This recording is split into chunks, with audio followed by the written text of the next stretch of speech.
And as some comrades say, it's lit, right? lit.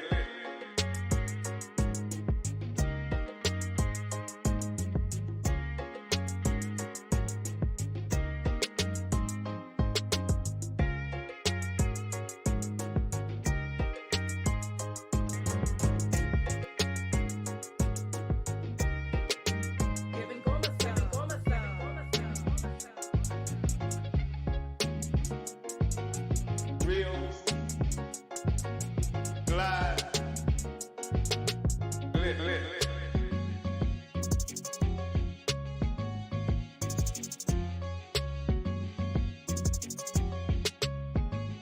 Right?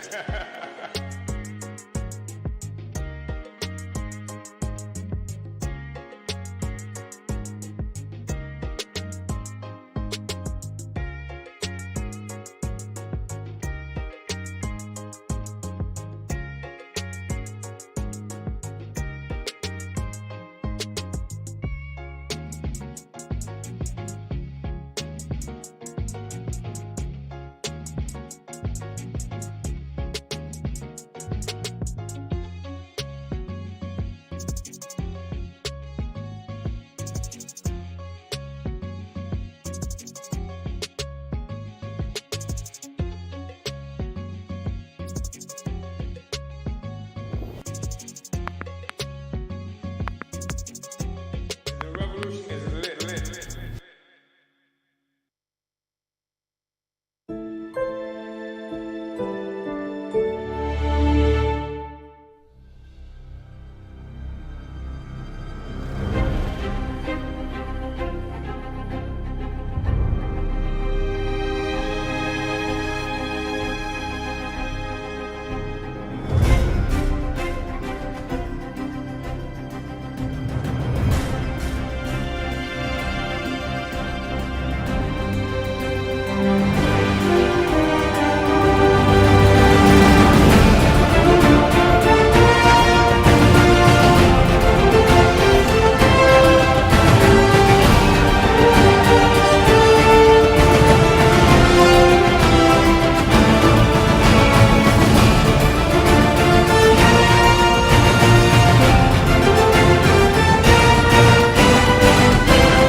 Uhuru, comrades, and welcome to today's Omali Taught Me Sunday study, live with the leader of the African nation, Chairman Omali Yeshitela.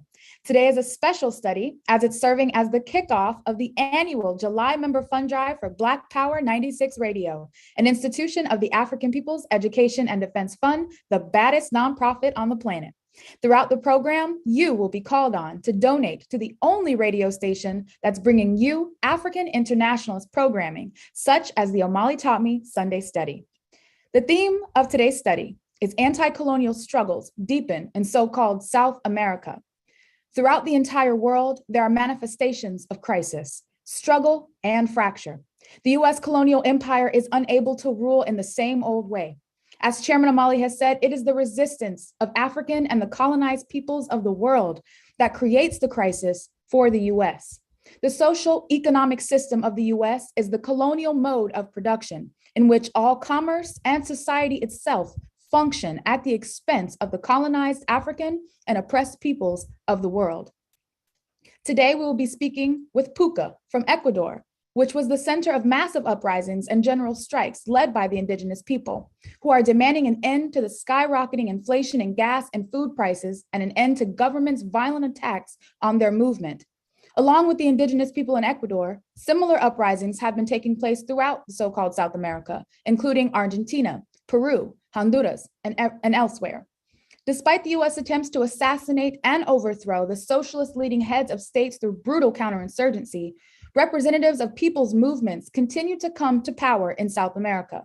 Some presidents like Nicolas Maduro in Venezuela and Daniel Ortega in Nicaragua have remained in power despite ongoing counterinsurgency methods on the part of the US government to overthrow them. These are just some of the manifestations roiling in so-called South America. As mentioned, we will be joined by Comrade Puka on the front lines in Ecuador, as well as the African Socialist International Secretary General, Luwezi Kinshasa. As with every study, it's important that we share this video far and wide. Let's fight the media whiteout together and like and share this video and comment #shared in the chat section once you've done it. To provide us with our overview, I'd like to turn it over now to the leader of the African Revolution, Chairman Omali Yeshitela. Uhuru, Chairman. Uhuru, I want to thank you, Comrade Director Akile, for the introduction. And I want to express appreciation to Comrade Secretary General Luwezi Kinshasa for participating in this discussion as well. It's an important discussion.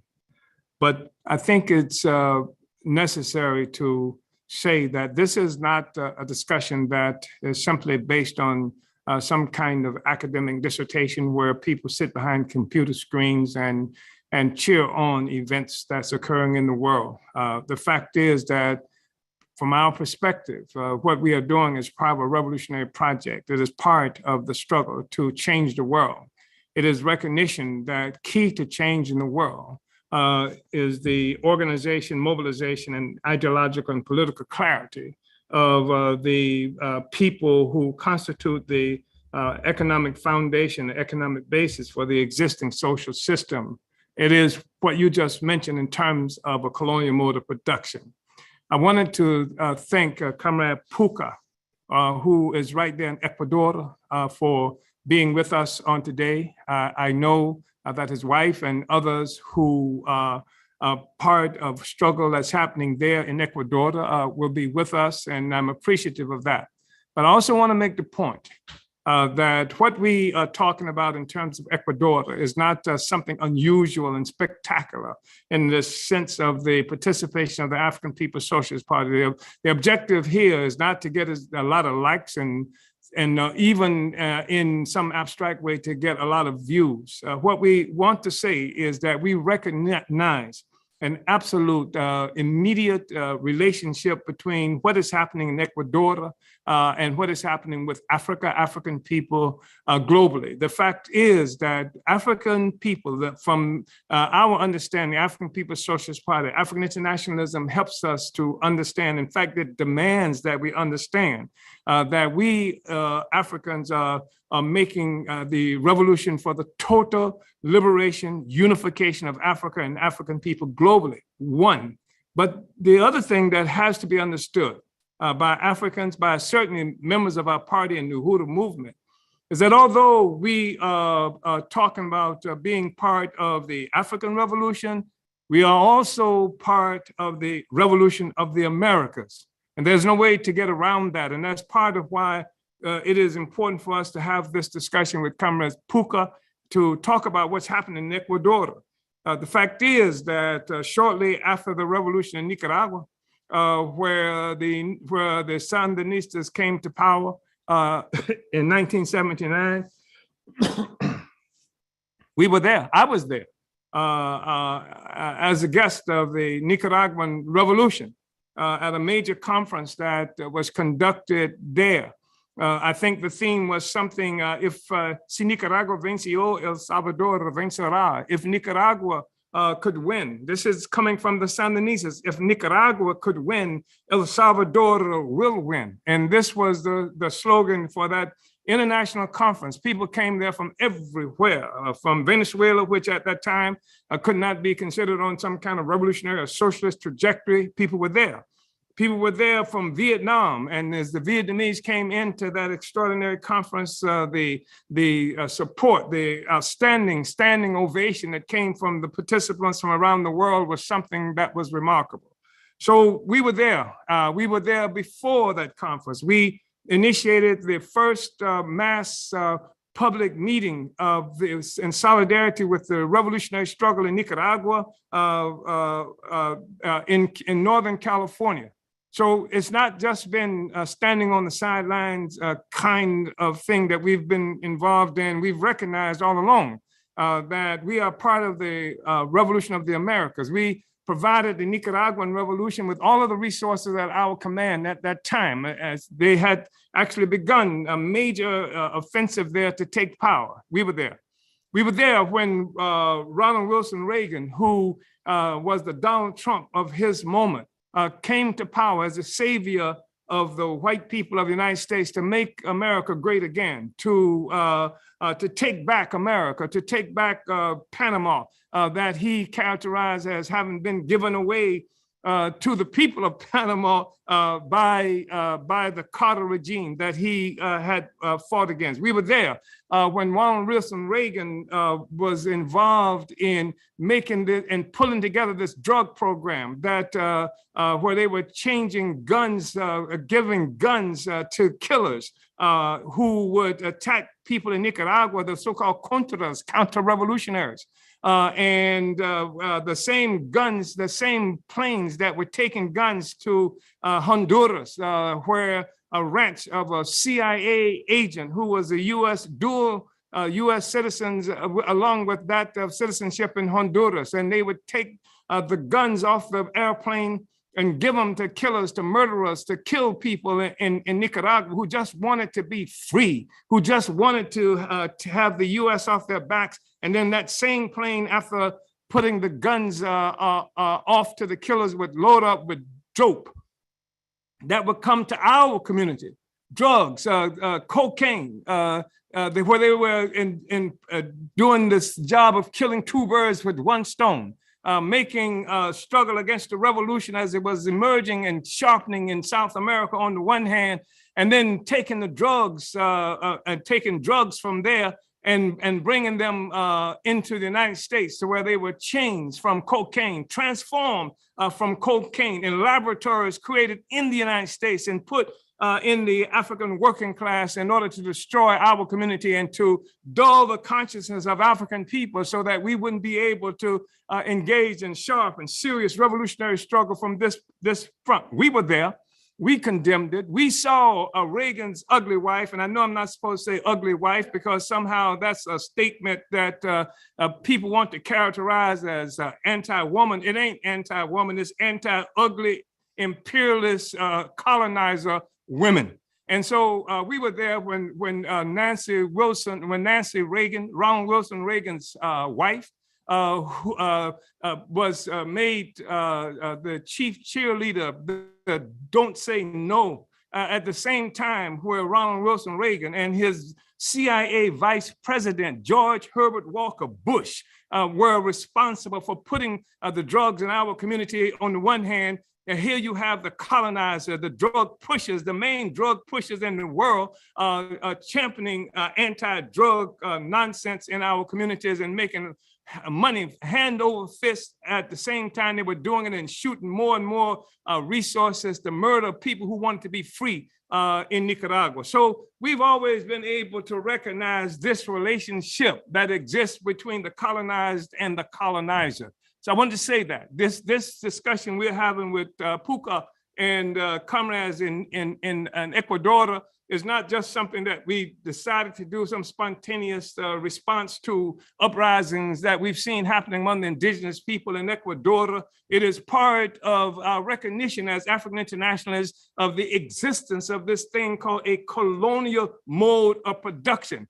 It is a recognition that what we see happening throughout the world is the colonized, those of us whose freedoms and lands and resources and energy, genius were captured and under colonial domination and where that constitute the base of the whole social system where that had come at the advantage of the colonizer population all total, not just what they like to refer to as some 1% of a colonizer, 1% of the white people, but of the colonial mode of production, the process through which life itself is produced and reproduced. It is presided over.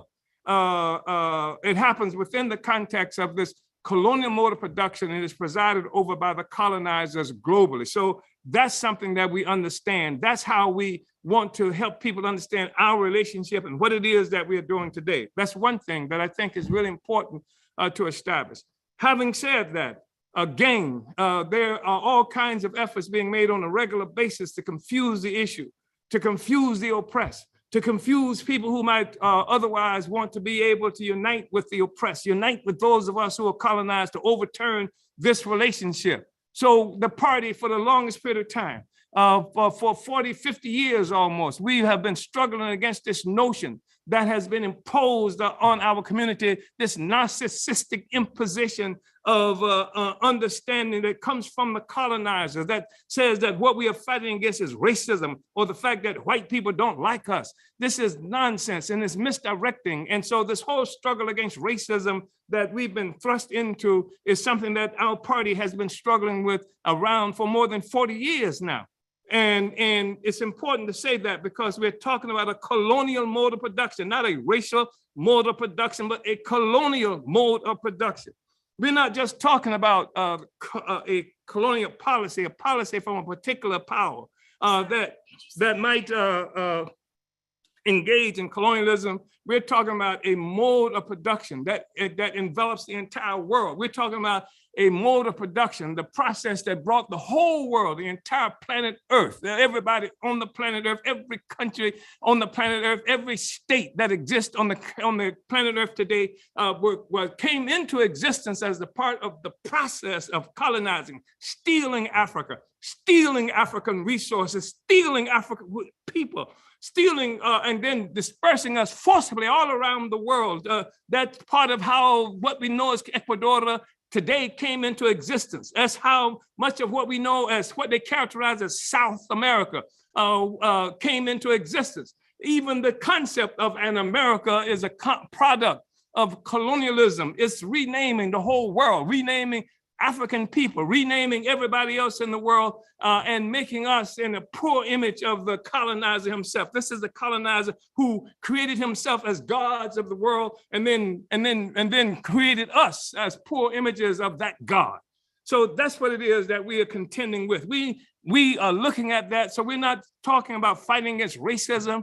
We're talking about colonialism, but not colonialism as a specific policy, even though it has been policy, even though when Portugal in 1415 set out to Africa and initiate the process in stealing Black people and helping to disperse us around the world. It might have been a policy of Portugal, but this is the thing that gave birth to Portugal. This is the thing that made Portugal some kind of power. It was simply a European backwater until it began to steal Black people, until it initiated the process of kidnapping Black people, the production of sugar and other kinds of things from resources that came from Africa and the African world. This is what kicked it all off and turned it into more than just a policy of Portugal, and it created Europe. It created the world as we know it today. It created the Ecuador that we know today came about as a consequence. The struggle of the people in Ecuador, the indigenous people who we're talking about today, involved in the uprising. Their uprising is something that is initiated against a process that began 600 years ago. We are still fighting that. That's why we're talking to Puka. That's why we're talking to Comrades in Ecuador right now. That's why we were connected with the revolution in Nicaragua. That's why we were connected with the revolutionary movement in El Salvador. But that's also why we were connected with the revolutionary project in Iran years ago, before the Iranian Revolution. That's why we were connected with the revolutionary project of people in Palestine and continue to be, because there's a colonial mode of production, and the entire process of creating life and recreating life in the whole world sits on this foundation of stealing the land, the resources, the people, et cetera, who now live under colonialism. That's why we're talking to Puka. So I want to say that. And saying that, I want to make it clear that we're not, again, talking about fighting against racism to make white people like us, the colonizer like us. I want to say that we're not talking about some concept of the so-called global South versus the global North, which also serves to liquidate the political contours of the struggle, like political and economic contours of the struggle that we're involved in. To be characterized as some kind of global South, to be characterized as our opponent as some kind of global North, is to liquidate, obscure the colonial question, because it is colonialism, a mode of production that makes itself obvious in the world through specific features, economic features, political features, economics as stealing resources from the oppressed peoples of the world, and then political, where we see institutions and entities having been created and ideas, the superstructure that rests on top of this relationship that we're talking about. That's what it is that we're dealing with. And that's obscured when you just talk about some kind of global South. No, we're not a global South any more than we are people of color. We are Africans. We are fighting as Africans to overturn our relationship, and we are also a part of the revolution of the Americas, what is characterized as the Americas. When we sit and talk today with Puka, we're talking to him because we understand that we engage in the same struggle on different fronts. That's part of what it is important for us to say. And then I just wanted to also say, moving forward, that we are not having an academic discussion, that the Black Revolution of the 60s was crushed. People were murdered, assassinated. 1 million people were killed in Indonesia alone with the support of the United States government. 1 million people in Indonesia alone. They buried people alive and what have you, with the US government being a part of it. They murdered Malcolm, they murdered King, they murdered members of the Black Panther Party, anything, they murdered Lumumba, they overthrew and killed Nkrumah. So all around the world, when people rose up to try to fight and win their freedom, we've been having to contend with this, and this has been going on for 600 years because we never accepted slavery. We never accepted this relationship that they imposed on us, and we don't accept it today.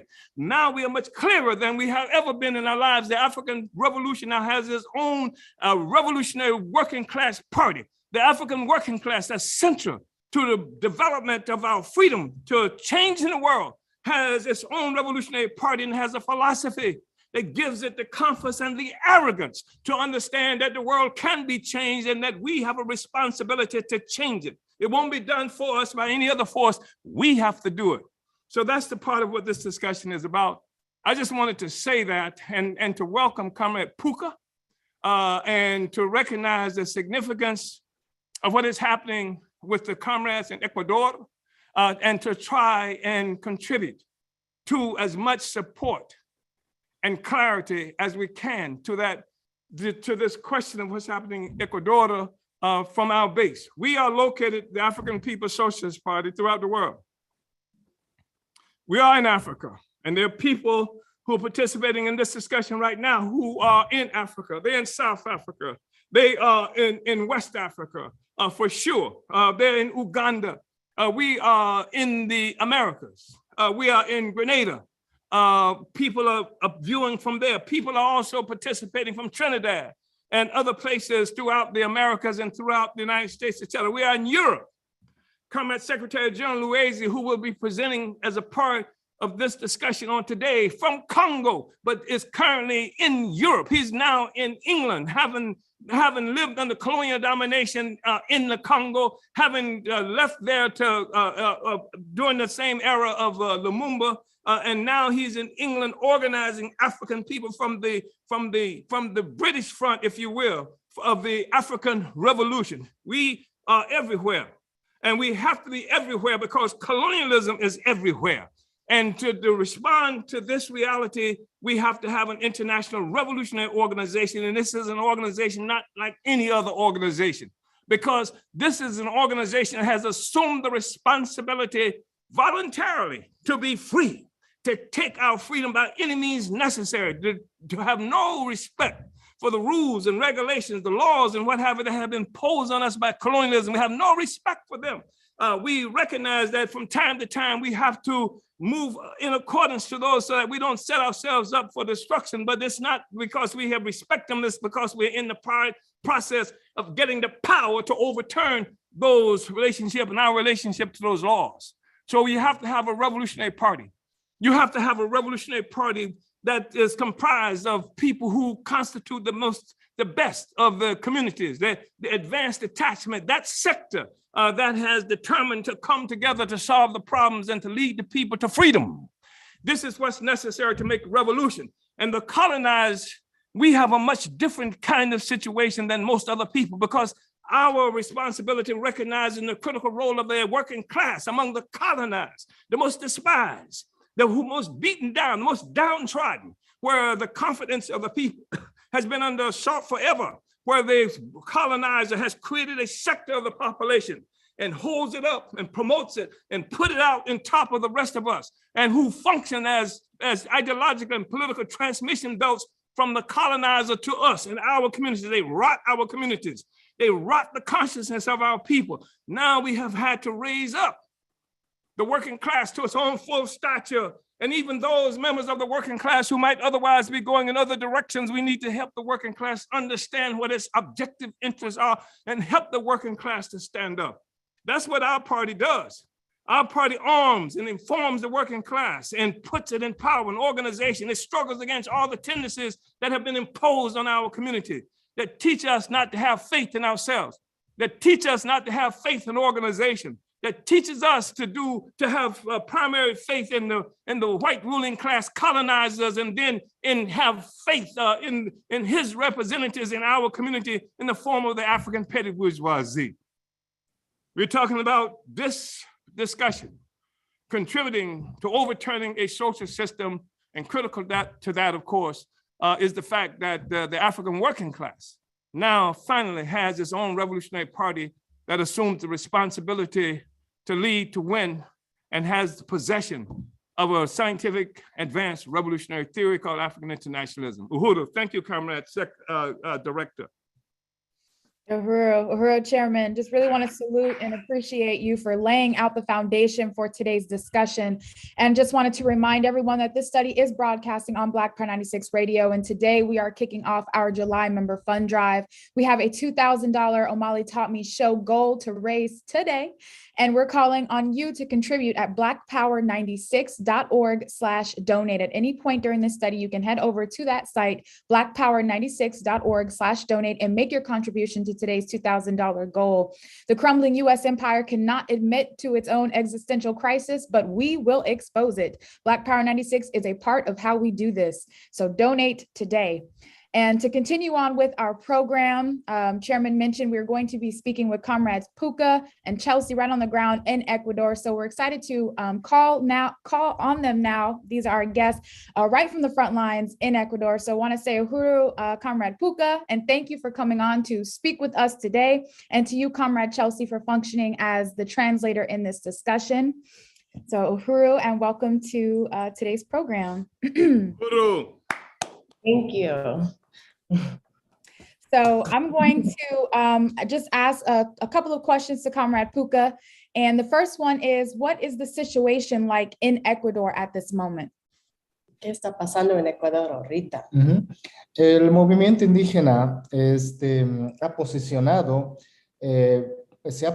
políticamente en un escenario a nivel nacional muy bien, satisfactoriamente, porque la lucha del movimiento indígena es tanto posicionarse políticamente y demandar el tema económico para satisfacer las demandas tanto del movimiento indígena como de las poblaciones mestizas. So right now, Puka is telling us a little bit of background about the indigenous organizations on the ground here in Ecuador. And they function in a similar way to the Uhuru movement, where they are working for power for indigenous people, but also for economic status in this world. And they're also fighting for really the rights of everyone in Ecuador. Y el movimiento indígena se ha dado cuenta que para alcanzar la satisfacción económica para sus comunidades tienen que también tener una lucha política. Entonces, la lucha no solo es el lado económico, también es la lucha política en los escenarios a nivel locales, nacionales. Y por ejemplo, ahorita el movimiento indígena es la segunda fuerza en el Congreso ecuatoriano. So they also realize that not only the economic fight and the fight for power, but it's also that political fight for power. So they've been doing this on a local level in different provinces and different communities, but also on the national level. Entonces, la lucha ahora ya ha trascendido, no solamente es a favor del movimiento indígena, sino también a favor de los mestizos, de los afroecuatorianos. Entonces, la lucha del movimiento indígena actualmente ya no solo se centra en las necesidades de indígenas, sino en los 17 millones de ecuatorianos. So not only is this fight for Ecuadorian indigenous people, but it has really transcended that to be for all Ecuadorians, for Afro-Ecuadorians, for mestizos, for everyone, because they realize this fight is a colonial fight. Real. ¿Qué más está pasando en el país ahorita con el paro? Ahorita, en este momento, la situación del país está en shock, porque el movimiento indígena le ha dado 90 días para que el gobierno ecuatoriano ponga en escenario todas las demandas que el movimiento indígena. Oh, looks like we lost them. Internet looks like a connection issue. So I'm going to have to work to try to get them back on if they don't automatically reconnect in just a moment here.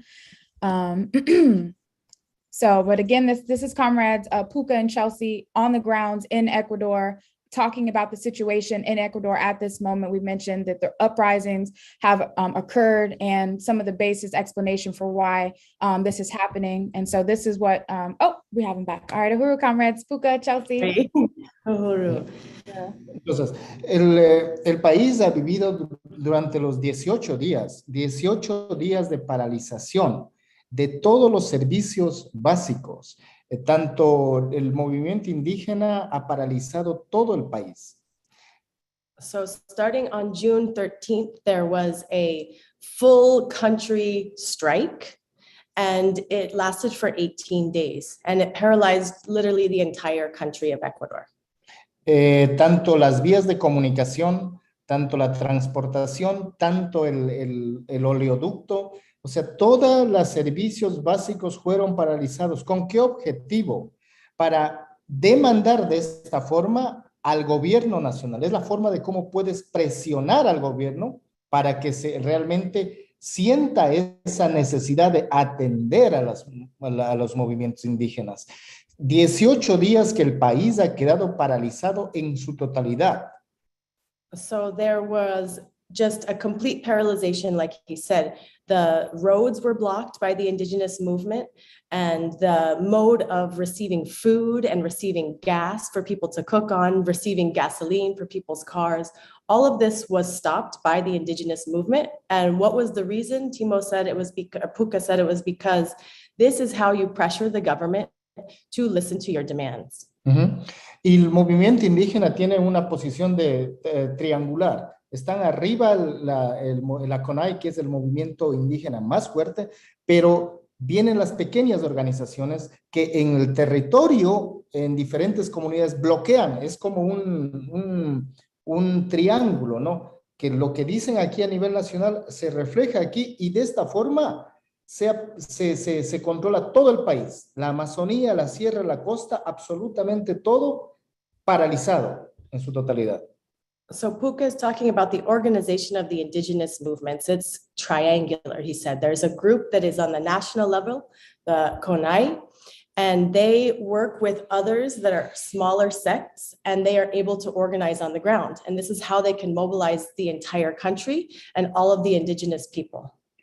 Y el movimiento indígena, tenemos indígenas en los Andes ecuatorianos con una fuerza impresionante en sus comunidades y los indígenas que estamos en la Amazonía Baja.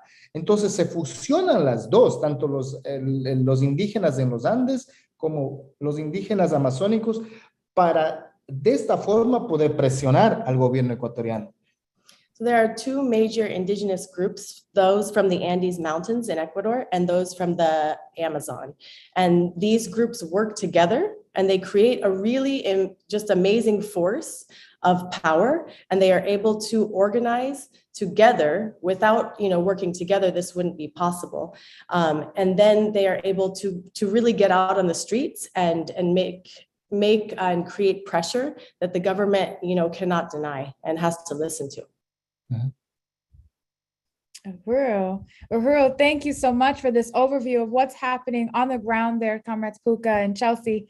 So our next question, what relationship do you have to this struggle? And discuss any, well, you've already talked about some of the organizing efforts being made, but your relationship to this struggle, historic and present. ¿Cuál es tu relación a la lucha indígena antes y ahora? A ver, yo soy quichua, originalmente soy un quichua amazónico. Provengo de padres indígenas, quichuas, tanto mi madre y padre, y mi relación viene desde este punto, ¿no? Que soy un indígena quichua de la Amazonía. So first off, Puka is an indigenous from the Amazon. He's Quechua, that is his ethnicity. And he says really his fight and his struggle has started with having a mother and a father who are Quechua. Entonces, provengo de padres directamente que siempre están luchando por las causas indígenas para un mejoramiento tanto económico y un posicionamiento del indígena que estuvo por años rezagado atrás, poder mejorar nuestra situación. Ahora, mi relación en el movimiento indígena es directa. Tengo familiares que están directamente relacionados en la lucha y en las causas del movimiento indígena. So his parents started to realize the importance economically and for power. And so he grew up in this struggle, in this fight for having what they needed as human beings. And also he has a lot of family members who are, directly on the front lines of this struggle that were in Quito. And so he's been part of this struggle for his whole life. Y actualmente nosotros estamos apoyando a lo que es a los pequeños grupos aquí, los grupos más locales. Estamos apoyando y aportando directamente al soporte de los grupos locales, porque es como se puede sostener a nivel nacional los pequeños grupos en diferentes comunidades organizadamente, ¿no? Entonces, de esta forma yo estoy apoyando directamente a las organizaciones locales de mi sector. So recently he has been working with the more local chapters, and this is a way to support the national movement as well. But, being able to support with in Tena, in Napo, the organization here, he has been involved in that, and that was the struggle that he was supporting during this 18-day strike. Real, thank you. And then we're going to go to our next question. And when we talk about what's happening now, there is a history behind this struggle that's emerging that we see. And so we want to talk about some of that history of anti-colonial struggle in Ecuador to provide context for what is happening now. ¿Cuál es el contexto histórico de esta lucha por el poder indígena? Ya, hace 500 años atrás, más o menos, que fueron las primeras memorias que existe cuando llegaron los españoles a nuestras tierras, hubo un cambio totalmente. Desde este punto, nosotros venimos haciendo memoria que venimos luchando desde hace 500 años atrás. So this struggle is an anti-colonial struggle that started more than 500 years ago. And those are the first memories that people here, the indigenous people, have of when this struggle started. Hemos resistido todos estos años, pero para hacerles más corto, el tema del movimiento indígena hace 500 años era muy débil, pero la posición en los últimos 30 años, el movimiento indígena a partir de los años 90, el movimiento indígena se ha vuelto súper poderoso. El primer levantamiento indígena es en los años 90. So Puka is talking about how in the beginning, this anti-colonial struggle 500 years ago was very weak. There was so much destruction that happened. But in the last 30 years, the movement for indigenous power has really gotten off the ground. In the 1990s, they started to organize again here, and it has gained a lot of power and momentum. En los años 90, cuando ya el movimiento indígena irrumpe en el escenario político a nivel nacional, demanda la legalización de sus tierras. So in the 90s, this came out, and it was a struggle for indigenous land. Y ellos marchan desde la Amazonía hasta Quito demandando la legalización de sus tierras, lo cual es recibido por el gobierno ecuatoriano. Por primera vez, los indígenas son puestos en escenario y recibidos por el Estado ecuatoriano, por el mismo presidente que les otorga las legalidades de sus tierras. So at this time, people from the Amazon, indigenous from the Amazon, literally walked from the Amazon to the capital, Quito, and they demanded that their lands and their territories were legalized, that they had legal documents showing that these were their lands, that they couldn't be taken away. And at this point, they were actually, they received this from the president and from the government, that they were actually had their lands legalized for the first time. Después aparecen 10 años después, en el año 2000, en la gran crisis económica que vivió el país, los únicos y los primeros que salieron a la manifestación fueron indígenas. Es la primera vez que el movimiento indígena, hablo del año 2000, es la primera vez que el movimiento indígena junto con militares hacen una marcha y derrocan a un presidente. So in the year 2000, 10 years after the lands were provided, legally provided with paperwork. In 2000, the indigenous people and the military marched together, and they actually took out one of the presidents. They took down the president. He was no longer in power.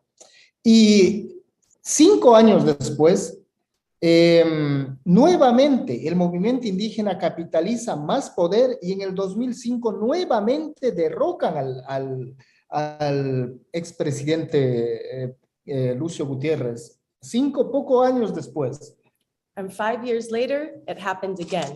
So there was another president that was taken out of power with the help of the indigenous people. Entonces, de esta forma, el movimiento indígena ha venido escalando posicionamiento político a nivel nacional. So this is how the indigenous people began to gain power step by step in the political arena. En el 2007 apoyan a un presidente de izquierda que es Rafael Correa y se posicionan como la segunda fuerza política a nivel nacional. Primero, y después del movimiento indígena. Ya no solamente van a derrocar, sino ya van posesionando a un presidente. So in 2007, there was an election, and Rafael Correa was one of the candidates, but there was also an indigenous candidate. And this was the first time that there was actually the possibility of power in the political arena for the indigenous people here in Ecuador. Este presidente logra, por medio del poder político, la gente empieza, las políticas económicas fueron favorecidas a los movimientos indígenas. En tanto en educación, salud, servicios básicos, productividad, e incluso por primera vez en la Constitución ecuatoriana se introduce en la Constitución ecuatoriana el quichua y el shuar como lenguas oficiales. So during this time, there was support for indigenous causes that hadn't been there before. And one of the really powerful things that happened was that the Quichua language and the Shuar language, these are two ethnicities, they were recognized as national languages in Ecuador. Not only Spanish, but also Quichua and Shuar. Entonces, de esta forma, los movimientos indígenas han venido escalando posiciones. Ahora ya, de esta forma, se gobernó el país durante 10 años, los últimos del 2007 al 2017, con políticas que iban no solamente a favor del movimiento indígena, sino también a las clases que necesitaban este tipo de soporte, que fueron excluidos por años. So finally, from 2007 to 17, there was really a lot more power in the political arena for indigenous people. There was a lot more ability to request dialogue and require things be heard by the indigenous people that weren't there before. Con la llegada en los últimos 5, el presidente Correa estuvo hasta el 2017 con buenas políticas para el movimiento indígena, pero desde el 2018 hasta la actualidad han venido gobiernos de derecha. So while Rafael Correa was in power, there was a lot more dialogue with the indigenous people. But in 2018 and now, there are more right governments, more conservative governments, and they do not desire to dialogue or work with the indigenous people.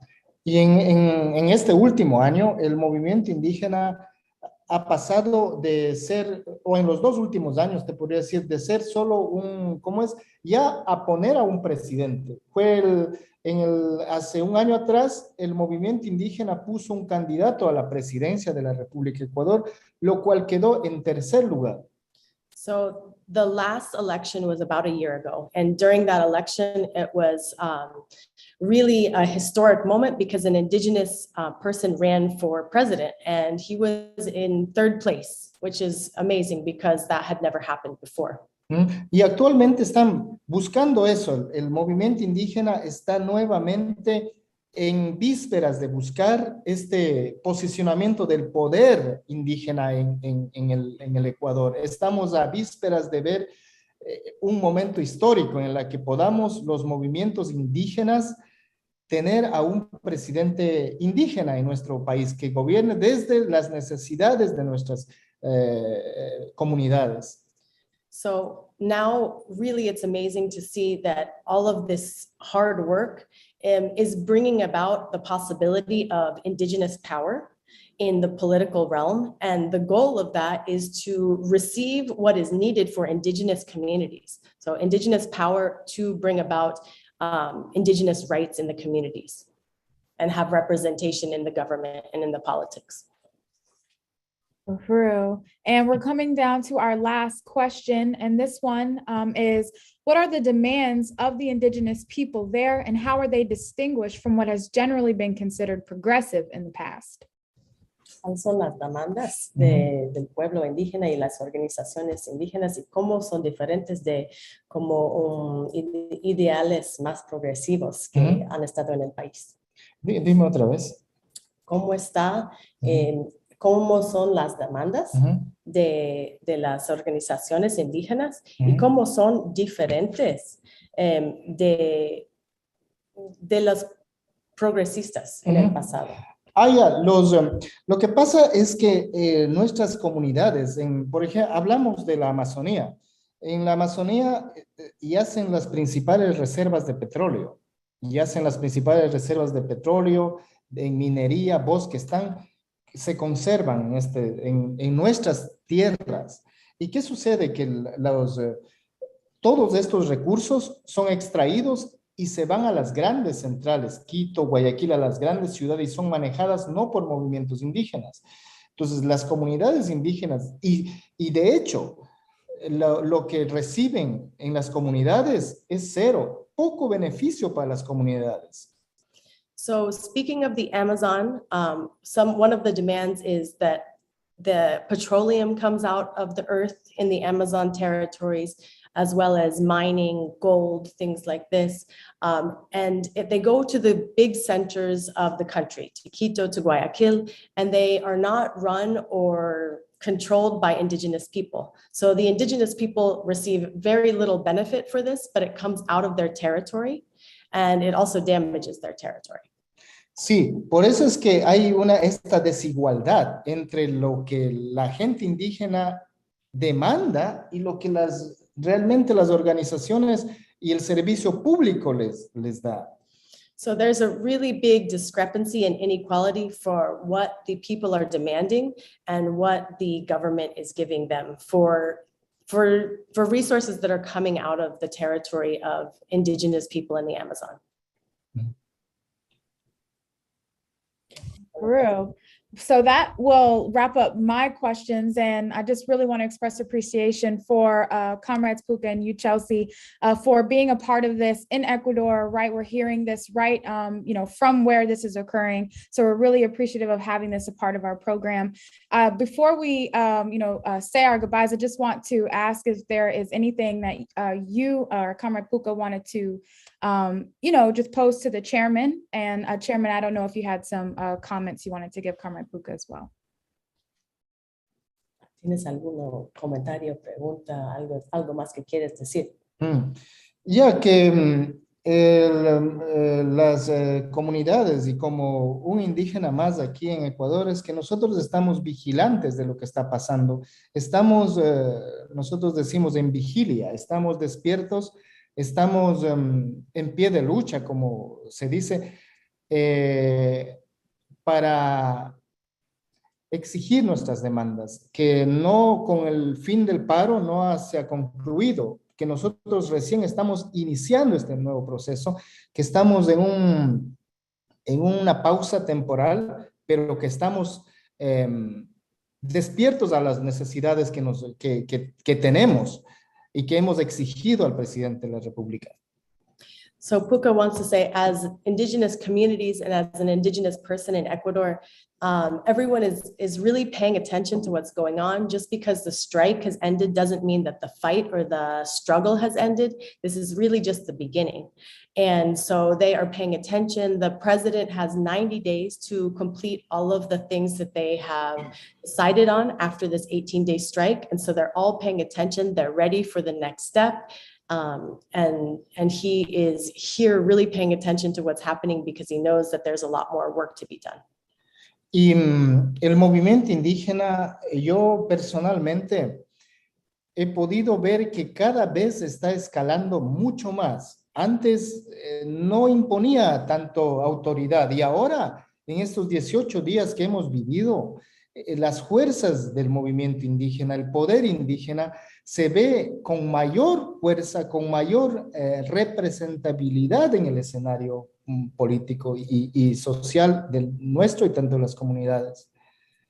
So Puka has seen throughout the years that he's been alive this really advancement of power and organization.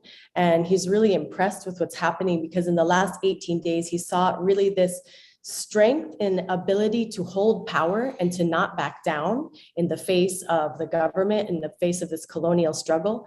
And it's really amazing to see this force of power of the indigenous people rising up. And Chairman, do you just want to give any final remarks to Comrades Puka and Chelsea before we let them go to continue? Uhuru, thank you. I just want to express my appreciation to these two compañeros for being here. And it's been a long time since I saw Comrade Puka and your child, in the plural. I'm hoping that they'll be able to stay on because I want us to be able to discuss to some extent what you've talked about up to now, and to try to contextualize it, if we can, with how we understand some things in the world. I also want to get information about what we can do or how we can, if there's anything we can do from this end, and that is to say, from our basis wherever to offer some kind of support to the struggle there in Ecuador. ¿Quieres seguir conexión? ¿Quieres saber también si hay algo desde allá que pueden hacer por esa lucha? Yo creo que la gente indígena ahorita lo que está haciendo es lo que ha pasado en los últimos, lo que hemos visto en los últimos 18 días es, por ejemplo, el bloqueo total en el tema de comunicación. En los grandes medios de comunicación, tanto televisión, radiales, hay un bloqueo total. El poder difundir por estos medios y poder informarles es excelente. O sea, para nosotros, el es muy importante poder difundir este tema. Por eso los movimientos indígenas han buscado sus propios medios comunitarios para poder difundirlo.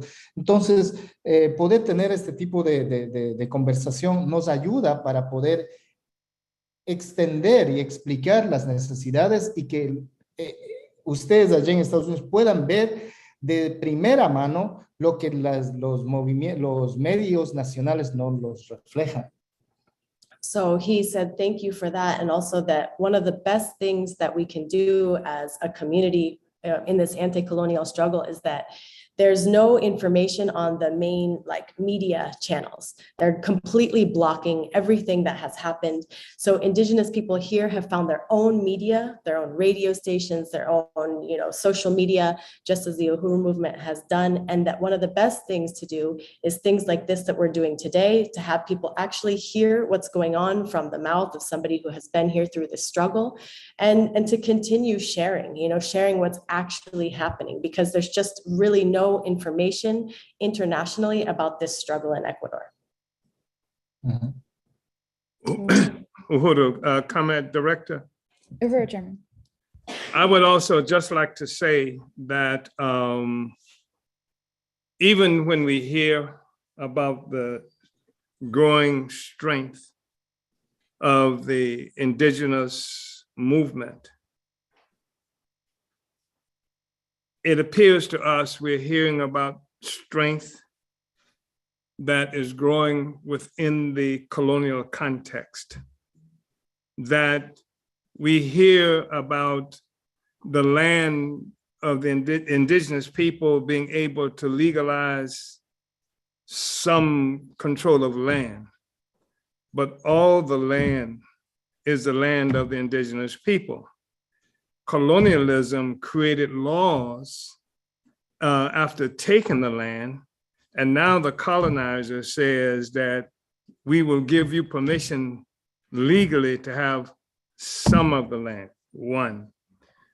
Two, that I am convinced, and African internationalism teaches me, that the struggle has to be to overturn the entire colonial system, part of which means that in Ecuador and places like this, the struggle has to be for indigenization of the country, as opposed to the indigenous having to learn to get rights under the colonial powers, under the Spaniards.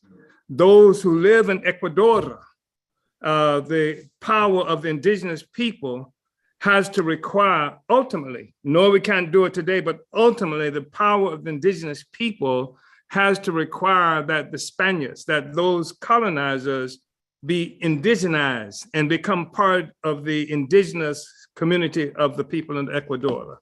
So I just wanted to say those things. Uhuru. Uhuru, thank you. Uhuru, thank you to Comrades Puka, Comrade Chelsea, right there in Ecuador. Thank you so much for joining us. And as Chairman said, please feel free to stay on and hear the entire discussion. We're going to go forward, but again, salute these comrades, Uhuru, in the struggle to overturn colonialism. Uhuru. Uhuru. Uhuru. All right. So yes, as I said, we're going to go ahead and move forward, but just wanting to encourage everyone who is listening to make sure you're supporting the radio station that's bringing you this discussion, because you really can't get it like this anywhere else. Make sure to donate to Black Power 96 FM radio at blackpower96.org/donate. And to continue on with this discussion, I'm going to be bringing up the African Socialist International Secretary General Luwezi Kinshasa, joining Chairman Omali Yeshitela to deepen this question further. Uhuru Chairman, Uhuru Secretary General Luwezi Kinshasa, welcome to the program. And let me go ahead and get it. There you go. There you go. Uhuru. Uhuru, the video. Oh, yeah. Okay, it's working now. There we are. Yes, Director Kili, thanks so much for the invitation to participate in this program. Chairman Omali Yeshitela, thank you so much for giving me the opportunity to be part of this incredible international party of the African working class on the planet. I just heard the views your intervention, and you can see it's just profound, because we're talking of indigenization of the struggle of the indigenous people. And to me, from there, the first thing that came to my brain is, where is the rent from the colonizers? They've been there for I don't know how long. And they usually, I know how the colonizers like to brag about their genealogy, so we can find out how long they've been there. They have to pay the rent to the indigenous people, and the reparation demand also from the indigenous people is their land. That's we can't get around at that point.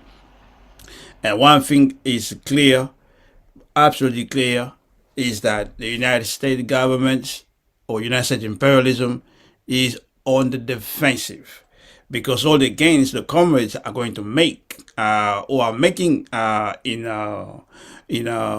Ecuador, also Colombia, and other places, Peru and so on, is going to come at the expense of the United States imperialist companies. Because like in Ecuador, most of the polluters there are from the United States.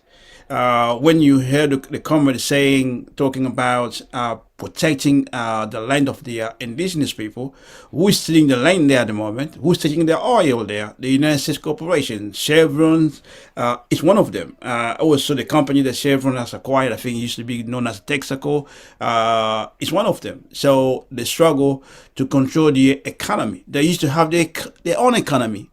Before the colonizers invaded our place, they used to have their own economy. Because the struggle now, you heard about the talking of subsidies. The indigenous used to feed themselves. Now, they're fighting to get by, so they need the government to stop removing subsidies. And I unite with the chairman say indigenization of the struggle means you don't need subsidies from nobody, because you'll be in charge of your own economy, your own land. You produce, everything as you used to produce. We've been saying for a while, even in the beginning, I think Director Akili reminded us of it, that the ruling class, the imperialists, the colonizers, cannot rule the world in the same old ways. When you look at the situation in Ecuador, the price of fertilizer used to be $15. Now it's gone to $20. And now it costs $50. Yeah, it used to be between $15 and $20. Now it costs between $50 and $40. So everything almost more than double. When you look at the what people used to get paid under Rafael Correa, the indigenous people there, or the colonized people, used to be paid something like $170 a month, which is nothing. Now it's $100 per month. So it has decline. It has been reduced, and the indigenous people are saying enough is enough, which basically they had enough of colonialism, and colonialism has to be overturned. It has to go. That's basically what the indigenous people are saying. They had enough. They can't get by. The conditions of living are just unbearable, and that's why we unite. All the aspiration, all the demands they're putting there, and but the question of seizing power, getting to power, so that they don't have to fight the same struggle again, because every 4 or 5 years there is an election, you have a new president, and the movement in Ecuador has been quite successful in forcing out, I think, 3 presidents. Now they have to go to power, because it's good to force those presidents out, but they have to go to power. And we have to see their strength, as the chairman said, as a part of the international anti-colonial struggle. We Africans are part of in the Americas. We're in Africa, we're in Europe. Also, we have to see the overall growing anti-colonial movement in the Americas itself. We know in Peru, There has been indigenous who has come to power. We know in Bolivia, indigenous have gone to power. Of course, just a couple of days ago in Colombia, indigenous also have gone to power. Now, what needs to happen is that the question of overthrowing colonialism has to become a reality that can be done, that can be achieved, because I can see growing confidence, and that confidence, needs to be backed up by seizing power. And that's why we are calling everyone who is listening to this program. And I know a lot of people say, you're talking, where are the actions? You heard one of the actions you can do immediately. You heard the Comrades don't have access to the media. They don't have their own media and things like that. But the media of the African Revolution is also the media of the indigenous people. So you can make it a reality right now by raising the money Director Kidd is talking about. I think $2,000, she said. That's a concrete action. This is not something, it's not abstraction. It's concrete action that unite the struggle of the indigenous in Ecuador, and also the struggle of Africans, not just in America, so around the world. So I hope everyone who's listening will make it straight away, get the money, so we can advance this discussion. And another thing I want to say, you have to be aware. We're talking about colonialism, right?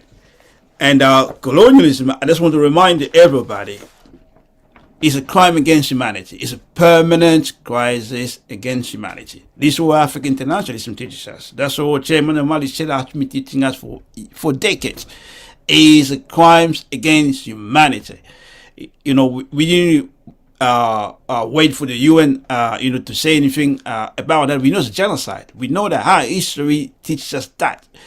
So I have this book from Open Events of Latin America, written by Eduardo Galeano. So if I go on page 23, just to give you an idea, how capitalism came into being through colonialism. Between 1503 and 1660, 185,000 kilograms of gold and 16 million of silver arrived at the Spanish port of San Luca de Barrameda. And we said, our people in Ecuador are catching here, they can't get by. But you know why? This just in a short period, you heard all these 16 million of silver left, so-called the Americas. That's the future of people of Americas that was stolen. That's why they're catching here. Colonialism is responsible. This is just one example. And if I go on another page, which is on page 48, the massacres of indigenous that began with Columbus never stopped. In Uruguay and Argentina, Patagonia, they were exterminated during the last century by troops that hunted them down and penned them in forests or in the desert so that they might not disturb the organized advance of the cattle latifundia, basically the settlers stealing the land. And I go on to page 49. Not even indigenous isolated in the depths of the forest are safe in our day. At the beginning of this century, 230 tribes survive in Brazil. Since then, 90 have disappeared, erased from the planet by firearms and microbes, violence and disease. The advanced god of civilization for the indigenous, contact with the white man continues to be contact with death. And we can say more, but I just want to raise this to remind people about the genocide, the killings, because right now in Ecuador, the death of the indigenous people, colonized people in prison is very high. It manifests itself as the bourgeois press referred to it as prison riots. but in reality, they are caused by colonial conditions. And I know just this year alone, I have some figures in front of me. Just this year alone, over 100 people have been killed already in the prisons. Just this year, and we're talking about July, and you have another couple of hundreds last year. In the country like Ecuador, this is not a big country, and that's colonialism in real words. And that's why it's so important that we speak as we're speaking, we provide solidarity as we're doing, and we organize, we join, and everybody who's listening has to become an active participant in the struggle to defeat colonialism, in the struggle to deepen the unity between Africans and indigenous people in the Americas, so that we can overthrow colonialism once for all. So I will stop here for now. So I just want to say again that this is really an important program, a cutting edge program that I ask everybody, if you haven't shared it yet, share as many times. There is no limit. We should hold the record, of sharing our own programs like nobody else. That's basically also our struggle is about. Or Uhuru, the only thing I want to say quickly is to unite, first of all, with Comrade Secretary General Luwezi, and with the call that's being made by Director Akile, to recognize that we have this extraordinary situation where the movement has access to this radio station, and it's headquartered in St. Petersburg, Florida. But we have an app that makes it possible for us to be experienced throughout the world. And this is really important. You heard the significance attributed to the ability to put the word out that was brought to us by Comrade Puka there in Ecuador. The reality is that our capacity is much greater than what might be assumed otherwise. Many of you, most of you, I don't see how anybody can not be aware of the situation, the defensive war that Russia is now fighting against Ukraine. And Russia is fighting against the whole historical colonial powers in Ukraine. And most of us within the United States and Europe get certain kinds of information that we assume is telling the story. But I'm seeing articles that say that only 15% of the people in the world are listening to what the United States and Europe have to say. That there is this kind of silo of information that is contained within the whole immediate colonial sphere of control. But around the world, the vast majority of the people do not accept the narrative that's coming, that you see on your social media, that you see on TV and your newspapers, et cetera, that's fabricated. They have factories and institutions, the purpose of which is simply to fabricate and distribute lies, distortions, and things like that. But the fact is that we have access to this capacity to communicate ourselves, to share the struggles of the people of Ecuador, the indigenous people there, with the peoples of the world. That's what Black Power 96.3, that's the radio station that's headquartered in St. Petersburg, Florida, but that can be heard globally. And it is producing this show. It is people are listening to this show, either on their apps around the world or in St. Petersburg, Florida, directly. And we have to enhance our ability. We have to, first of all, make sure we secure the capacity to do this. Some of you may have heard that on yesterday, I think it was, there was an attack at the Uhuru House headquarters in St. Petersburg, Florida, where the radio station is located, where someone with a military type flamethrower actually came to our building and torched the flag, the red, black, and green flag of African liberation. That's a flag that's more than 100 years ago, a flag that represents the same kind of independence and freedom that's being fought for in Ecuador and other places around the world. Somebody came and torched that. There is a real concern by our oppressors, by the colonizers and its minions, to make sure that we cannot communicate with the world, that we are voiceless, that people cannot see us. And that's why it's extremely important. We're talking about just $2,000 for this show, just $2,000. That's something that we should be able to accomplish within the next couple of minutes. And that's what I'm calling on people to do. So go ahead and make your contribution, and indicated that it is for Omali Taught Me, that's on today, and that just go to blackpower96.org/donate, blackpower96.org/donate. Send the money. We need the money. We need to be able to continue to talk to Puka and to oppressed and other fighting peoples all around the world, so that increasingly we organization and otherwise becoming a part of a single movement to destroy this social system that brings poverty, disaster to wherever we are located. So go to blackpower96.org/donate. And there are some things I understand that people, can get as a consequence of making the donations, and all donors at any level will be able to get the cooling headband. And I know everybody's trying to stay in shape, and everybody is having to deal, perhaps not everybody, but certain places in St. Louis and St. Petersburg, people are having to deal with the heat. So a sweatband, and wherever you are, for any donation, you can get that and become a sustainer at $25 a month or more, and can receive a 25-ounce aluminum water bottle.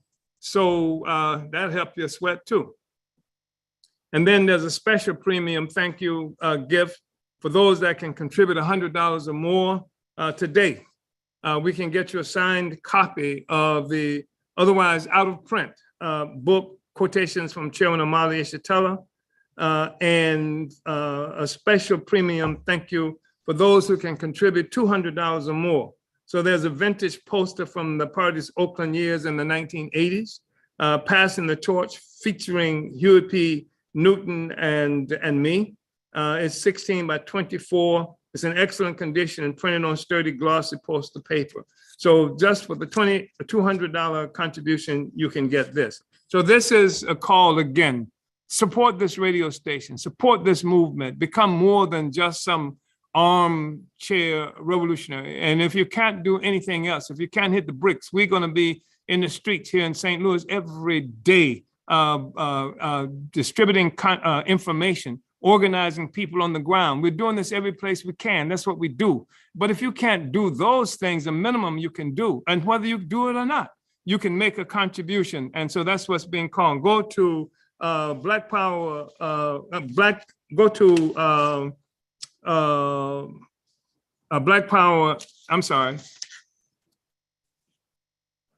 blackpower96.org/donate, blackpower96.org/donate. Uhuru, Director. Uhuru, Chairman, thank you so much for that call. And I was going to say, blackpower96.org. I know we got a lot of Black Power things happening all around the world all the time.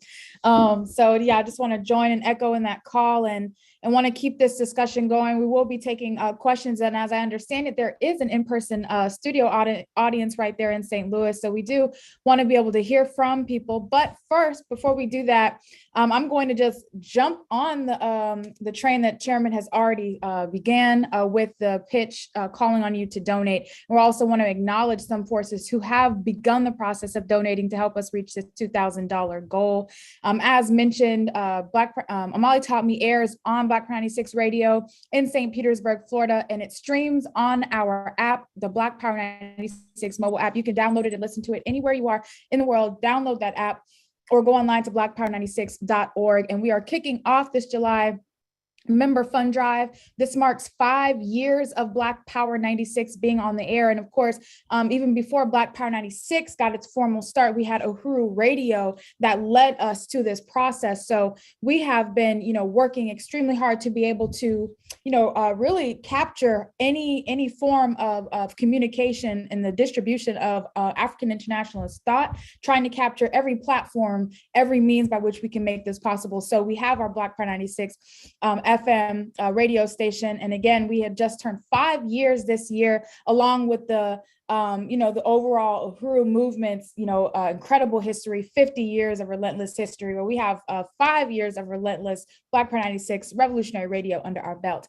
Black Power 96 is 100% funded through donations from listeners and supportive businesses in our community. Literally you support Black Power 96, and this helps us to, maintain the ability for this radio station to function and to carry out and work in the interest of the African working class. The African working class is the supporting base for this radio station. Therefore, this station has to reflect the interests and aspirations of our people. So that's what you are contributing to, and you help to maintain when you donate to Black Power 96 Radio. And our July member drive goal, it's from now until July 16th, we are going to raise $8,000 or more. And a part of that is the Omali Taught Me show goal, which is just $2,000. And $2,000 today is a breeze. So we can make this happen, comrades. Go ahead and donate now to blackpower96.org/donate if you have not already. Again, your donation supports keeping Black Power 96 Radio on the air, the Black community having our own radio station. It's been mentioned, go to blackpower96.org/donate. You can also donate via Cash App. And if one of my engineers reminds me what that Cash App is, I'll let y'all know in just a second. I think it's like $ Black Power 96. I believe that's it, but I'll get verification for that. But you can do it on the website via Cash App. You can also, if you prefer mailing a check, sending in resources, you can send them right to our offices, 1245 18th Avenue South. Make it out to Black Power 96. That's 1245 18th Avenue South, St. Petersburg, Florida, 33705, if you prefer to do it the paper method.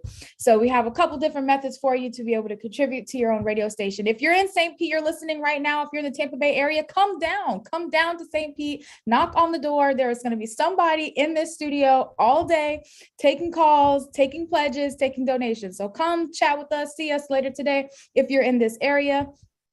And if you cannot donate today, but you want to make a pledge and we can follow up with you, then you can make a pledge in the chat on YouTube, Facebook. Go ahead and just indicate how much you intend to donate, and we'll follow up with you.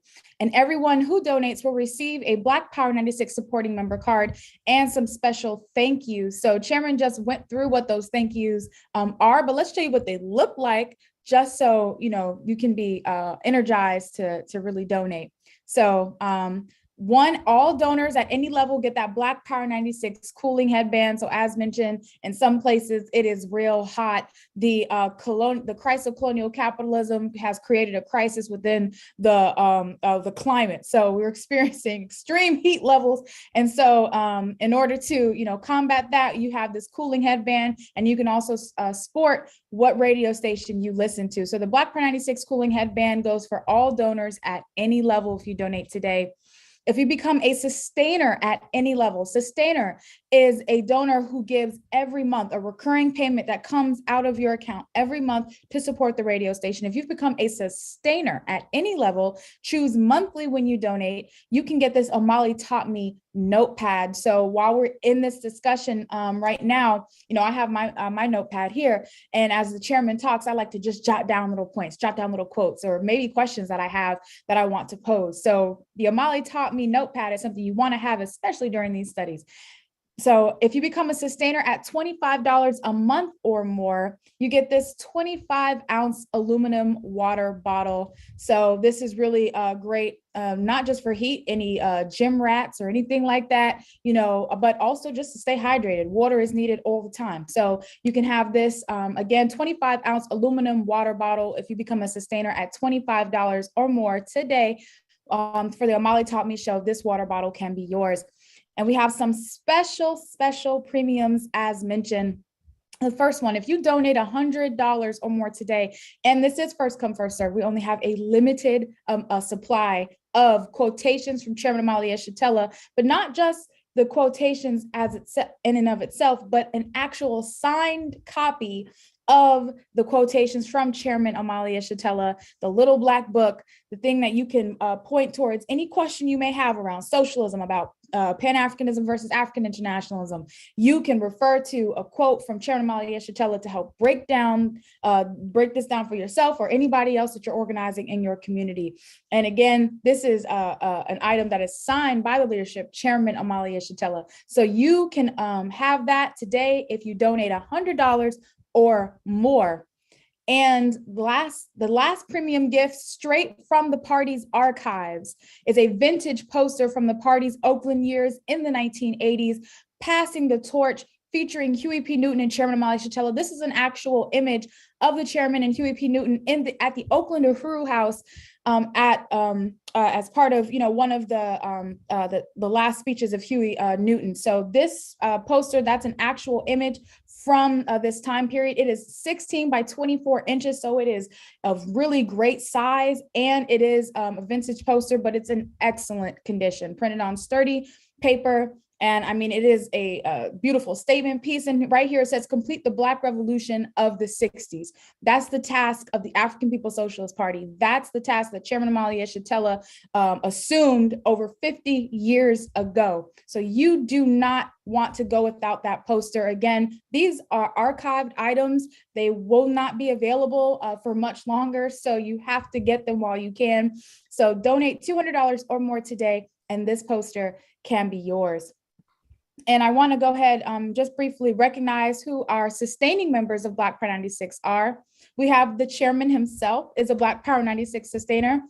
Myself, I am a Black Power 96 sustainer. We have Comrade Nyindu in Fort Myers. Shout out to Comrade Elizabeth in Raleigh, Allison in Philadelphia, Kenneth in Olympia, Robert in St. Pete, Bakari in Oakland, Melinda in Toronto, Matsamela in San Diego, Ali in Oakland, Renee in Philadelphia, Lisa in Minneapolis, Leah in Minneapolis, Jamie in St. Pete, John in Illinois, Sandra in Seattle, Deidre in San Diego, Kingel in Pennsylvania, Stephanie in Oakland, Diane in Gainesville, Casey in St. Louis, Jesse in St. Louis, Anne in Ecuador, Tracy in Rialto, California, Alicia in Miami, and Nyabinga in North Carolina, and Comrade Sight, who is an artist who has performed for us at BP 96 concerts before. So shout out to our sustainers. You can you can add yourself to this list of sustainers and get this shout out if you become a sustaining member of Black Power 96 today.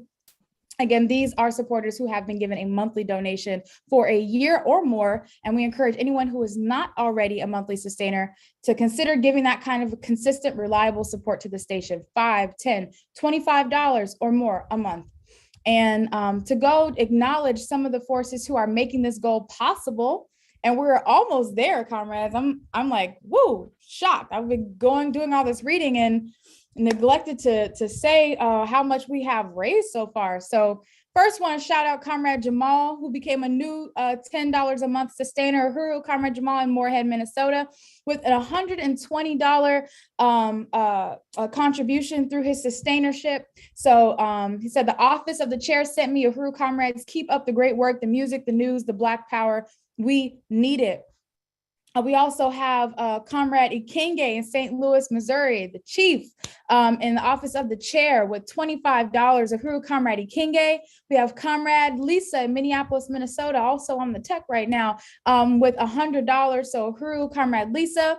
We have Penny, the chairwoman of the African People's Solidarity Committee in St. Louis, Missouri, with $100. Uhuru Comrade Chairwoman Penny says, saluting Chairman Omali Yeshitela and the powerful Black Power 96 FM in St. Petersburg, Florida. We have Jesse in St. Louis, Missouri with $50. Uhuru Comrade Jesse. We have Denzel in El Cajon, California with $25. Uhuru Denzel. We have Comrade Allison in Philadelphia, Pennsylvania, the Secretary General for the African People's Solidarity Committee, $50, and says solidarity with the worldwide anti-colonial struggle show led by Chairman Omali Yeshitela in the African Working Class Revolution, Reparations Now.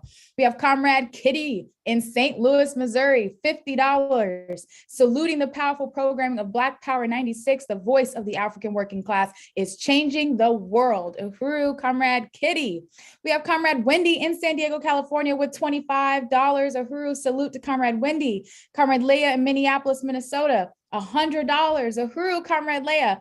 Leia's going to be walking away with a signed copy of Chairman Omali Yeshitela's quotations. Uhuru, proud to support this fund drive. Black Power 96 is changing the world, absolutely. Comrade Janice in St. Petersburg, also getting their Chairman Omali Yeshitela quotation signed book with $100 today. Uhuru, Comrade Janice. Comrade Amanda in St. Louis, Missouri, $100. Uhuru. Mwezi in San Diego, California, $50. Uhuru, Comrade Mwezi. In the chat section, Comrade Maureen in Oakland, California with $100. Uhuru, Comrade Maureen. We have Julian in Fargo, North Dakota with $5. Uhuru, comrades. Can't donate much, but I will help how I can. And it, no matter how big or how small, we appreciate your contribution because it changes everything. So thank you, Comrade Julian. We have James in Chicago, Illinois with $100. Uhuru, James. We have, Comrade Mwezi came back. She said, I want that quotations book. So she donated $100. So she had to donate again. Uhuru, Comrade Mwezi, that's what I'm talking about. We have Comrade Sandy in Eugene, Oregon with $100. Long live Chairman Omali, the African People's Socialist Party, and Black Power 96 Radio, solidarity and reparations forever. And we have some more coming in, but just to let you know where we all are, we have currently raised $1,300 and we have only $700 remaining. So make your contributions right now, comrades. Let's get this $700 knocked out of the way. 2,000 or more is the goal for this show, Omali Taught Me. So I see some more donations coming in.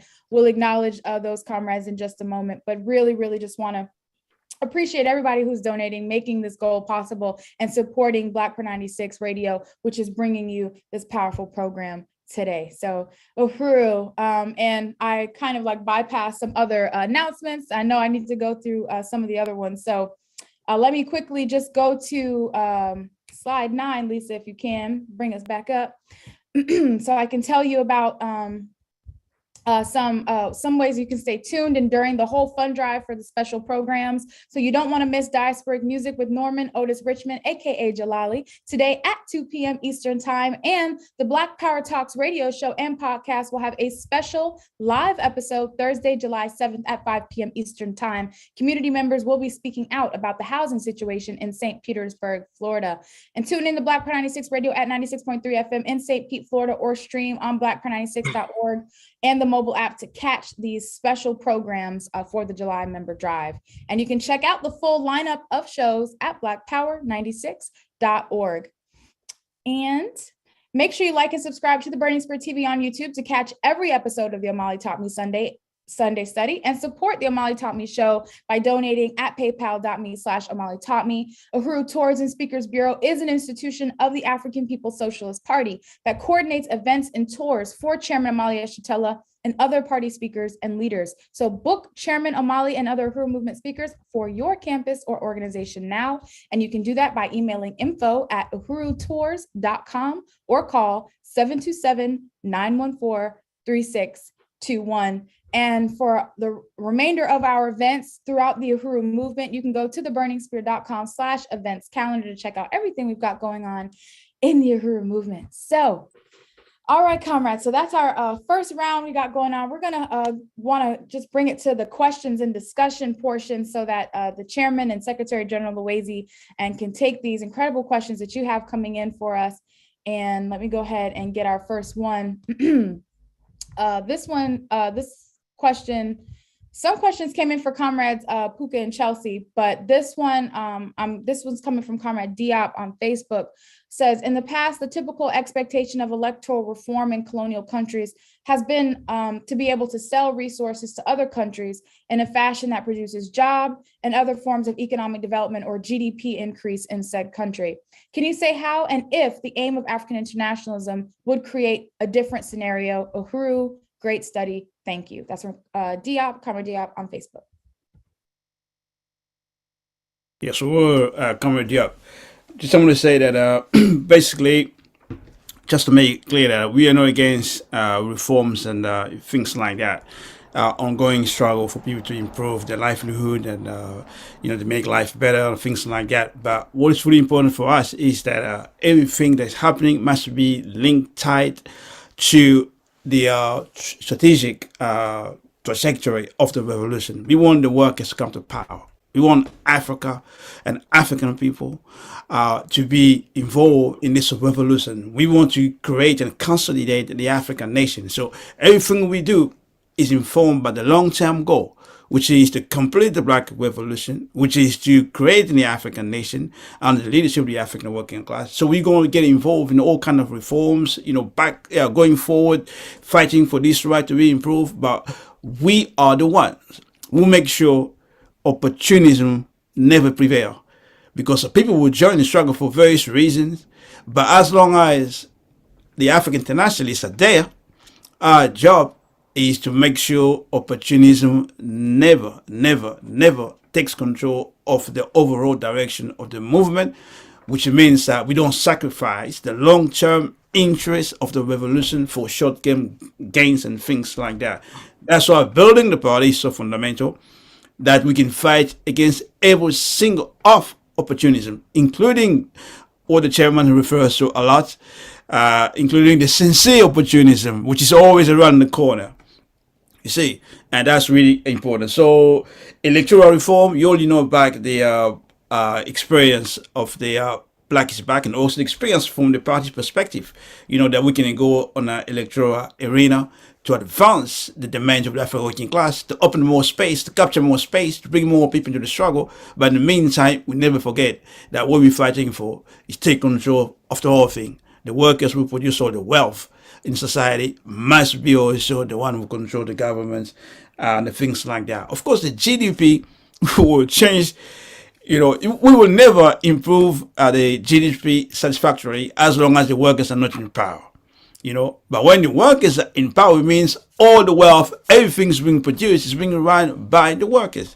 So basically the wealth, there is no parasitism anymore, because it doesn't matter what we do, as long as parasitism is the essential question, the GDP of the African nation will always be problematic.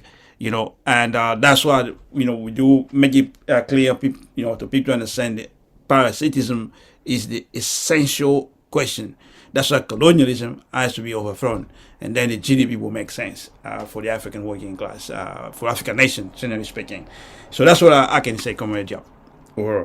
Uhuru, let me just say a couple of things about that too. I really want to unite with what Comrade Secretary General Luwezi just said, that we do engage in work for reform, but we're not reformists. When the Black Revolution of the 1960s was crushed, many people who had characterized themselves as revolutionaries went on to doing basic reform kind of work. That's what they became, in many instances, reformers. Some of them, the revolution was defeated before many of the ideological contests that existed within our movement were ever resolved. There were so many accounts in terms of ideology and theory that never were taken care of. And so it was limited in terms of the development. And we saw that people were assassinated, murdered. We saw the germ of many important ideas put forward that had begun to capture the imagination, and many forces tried to organize based on those ideas some time ago, but the revolution was crushed. And what has occurred is, subsequent to that, is reality that, generally speaking, opportunism prevails, generally speaking. And generally speaking, what we're talking about is honest opportunism. Most of it. It's not just charlatans who we can name. We know them by name almost. We see them regularly. In fact, if you can see them often, usually it is because they are opportunists, and which means, of course, is that They are promoting short-term solutions that don't take us to revolutionary conclusions, to overturn social systems so that we can win our freedom. And even when we hear people talk about workers' power, in most instances, these are honest opportunists, many instances, let me say that, in the sense that they talk about the working class come to power, but within the colonial context. So if workers come to power, colonialism still exists, then the workers do not have power. That's why we say that the objective has to be the destruction of a colonial mode of production.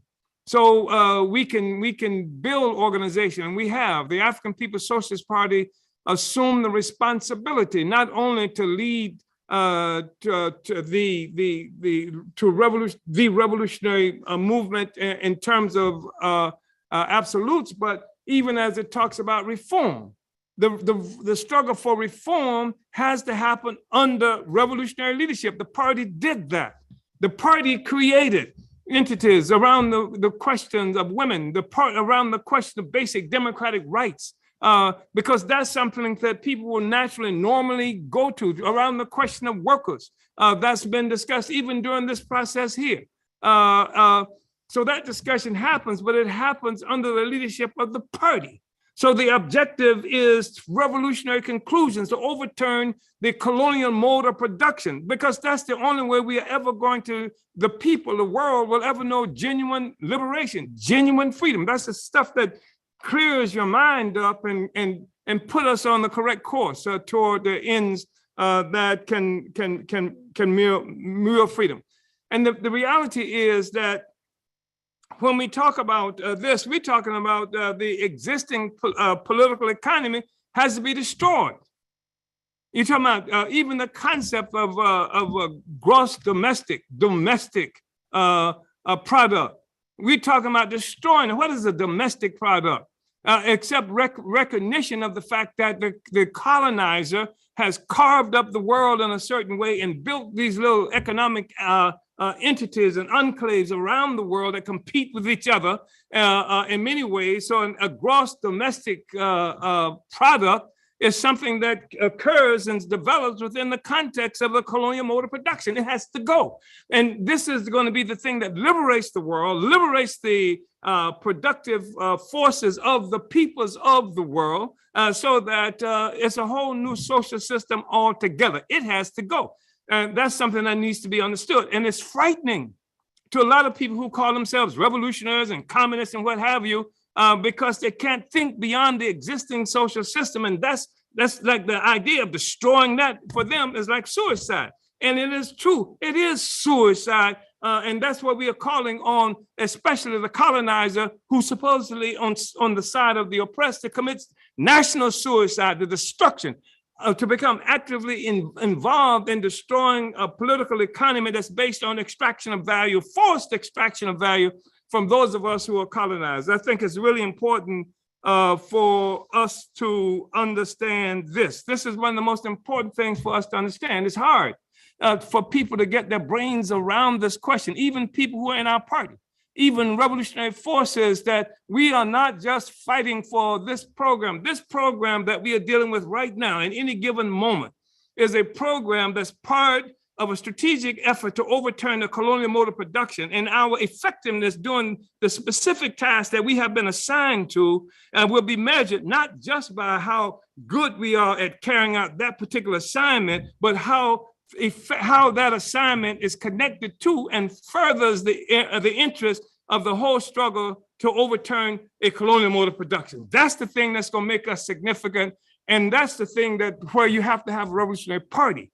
Why that is so important, because the party has to be able to see the end. It has to be able to see beyond what it is that we're doing right now. It has to place what we're doing right now within the context of creating a new world. And that's the reason we have this discussion and so much other political education that we do all the time. And that's why we have to take political education right into the bowels of the most oppressed sectors of the African population, so the working class itself can be armed and can see the future and not be mired, stuck into the garbage that has been imposed on us that's called life.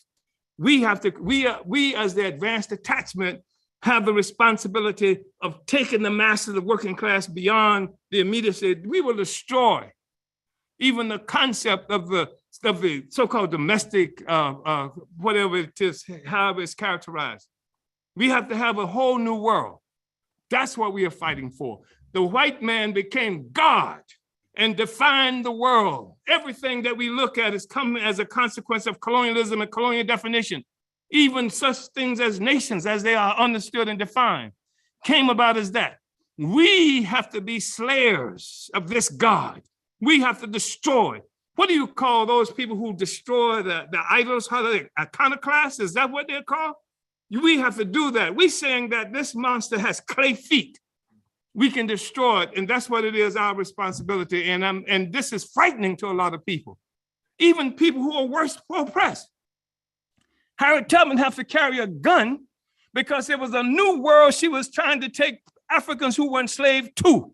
And it was hard for many of them to do that because they knew this world of slavery. They knew where they can get a meal or what time they were going to get a meal and what shelter, no matter how bad it was, where it was going to come from. But this thing that Harriet Tubman was talking about was something they did not know, had never experienced in terms of freedom, and that's a frightening thing. And what we are talking about now is overturning a social system that scares the hell out of most of the intellectuals and so-called these armchair revolutionaries and sometimes even people in the African People's Socialist Party. I've always talked that I know, Comrade Akili, I know we're working with the time. And hold on. No, Chairman. I mean, you can't say it's over talking when it's talking like that. So really appreciate it. And just appreciate also Comrade Diop for posing the question. And I do want to just make sure that there isn't anybody in the audience there in St. Louis that wants to come up, make a comment or question. And as somebody takes the lead in St. Louis to do that, I just want to acknowledge these other donors that are coming in and the goal where we're at right now, because we got to make this in 15 minutes. So we have St. Louis. Rural St. Louis. Go ahead, Comrade Keely, tell us about the money. All right, so we are currently at $1,895, which means we only need $105 more to make the 2,000. All right. Rural. So we got 15 minutes. Let's make this happen. And just want to shout out Janice. Janice Sustainer, $25 a month in St. Petersburg, Florida. Comrade Robert in Collegeville, Pennsylvania at $100, who comments struggle to win. And Yindu in Fort Myers, who donated $25. Comrade Diop also donated $25. Diane in Gainesville, $10. Matum in Philadelphia, $50. Uhuru, Comrade Matum, Fofi, Sustainer at $5 a month in St. Louis, Missouri. Uhuru says Black Pride 96 is the truth. She ain't lying. And Comrade Wendy in Oakland, California with $25. Black power to the African community, unity through reparations. So thank you to those donors that came in the process of Chairman and SG Luwezi speaking. Is there anybody in St. Louis who has a question or comment they wanted to pose? This will probably be the last one we take before wrapping up today's study.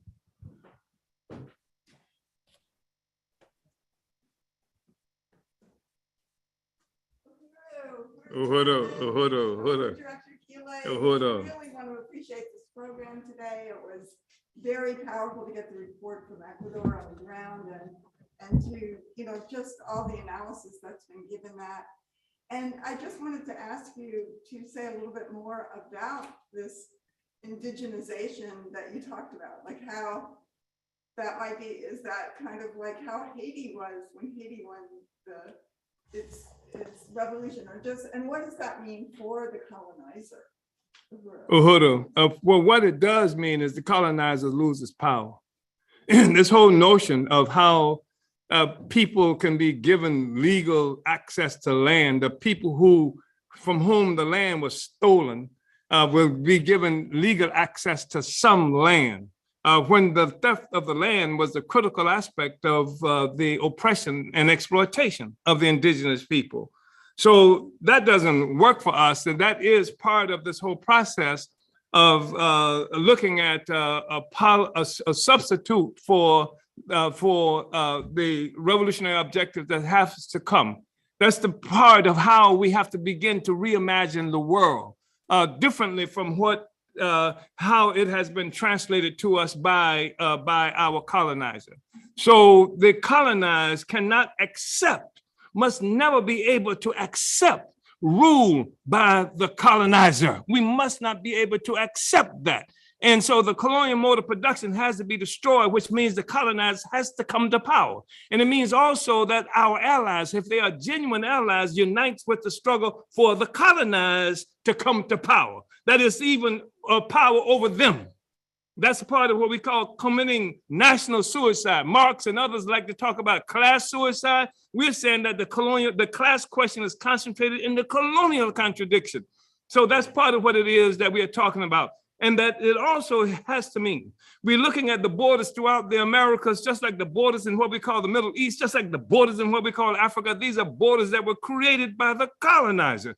And these are borders that facilitate the extraction of value, whether human or material value, from the colonizer and benefits the colonized. This is the thing that gives the colonizer this extraordinary power over us. When it should be a minority, in most instances, it can function and pretend to be a majority because it has created borders and stuck us into these places where we become minorities on our own land, in our own countries and things like that, and they become majorities, and it doesn't matter ultimately because it has to be overturned. So what I'm saying, Comrade, is that with the growth of this kind of consciousness and organization, with the scientific revolutionary theory that's defining where it is that we're going, this becomes an objective of the revolution.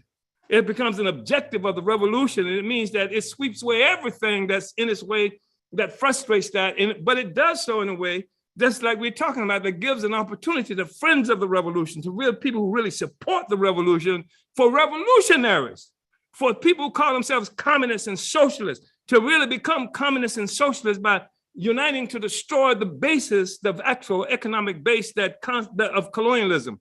So so we have to find and create those processes in the way. But the thing is that the colonizer cannot be the determining factor. And this whole thing that somehow the colonizer is going to give us some benefit, give us some land, somebody breaks in, steals your house, and then tell you that they're going to legalize you being able to take a part of the living room in your house. No, no, no, no. What has to happen is that they have to either go or they have to unite. They have to go.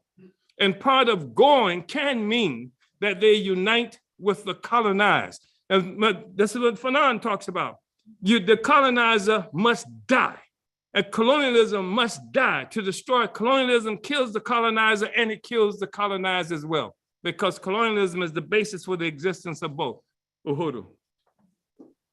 Uhuru, thank you, Chairman Penny, for that question right there in St. Louis, and thank you, Chairman.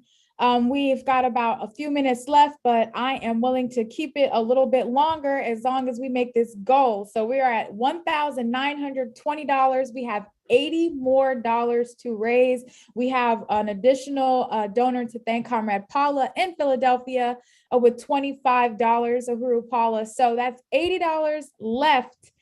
And I'm not ready to shut it down until we make that $80. So we're going to see if we have another question until we get this. But some people couldn't hear Penny's question, I see in the chat. That they did not hear what Penny, the question that was raised by Penny. Okay, well, yeah, I mean, I heard the question clearly, but for those who are in the room, if you're coming up to ask a question, please make sure you get as close as possible without coming into camera view, or close as possible without coming too close to the stage, and also speak up, speak louder. So are there any other comments in St. Louis or questions in St. Louis? Because I'm gonna keep it running until we get this $80 in. So anybody else in St. Louis? Nobody's lining up? Okay, I can't see what's going on there. So nobody in St. Louis. Everybody in St. Louis is smart. I believe it. All right. So let's see. Let's look at what other questions that we have coming in from online then. Oh, 1 second. Hold on. I got a message. All right. So this is coming from Comrade Deputy Chair Ona Zanea Yeshitela. She is the president of the African People's Education and Defense Fund, which Black Pride 96 is an institution under. She says, Uhuru, Comrade, APEDF wants to support the power of Black Power 96 and this powerful study today, we share the struggle of the Indigenous people around the world by donating $500. Uhuru, uhuru. Comrade Deputy Chair Omali Yeshitela, also the one putting it down in St. Louis, Missouri with the Black Power Blueprint Project and all of the economic work of the African People's Socialist Party internationally.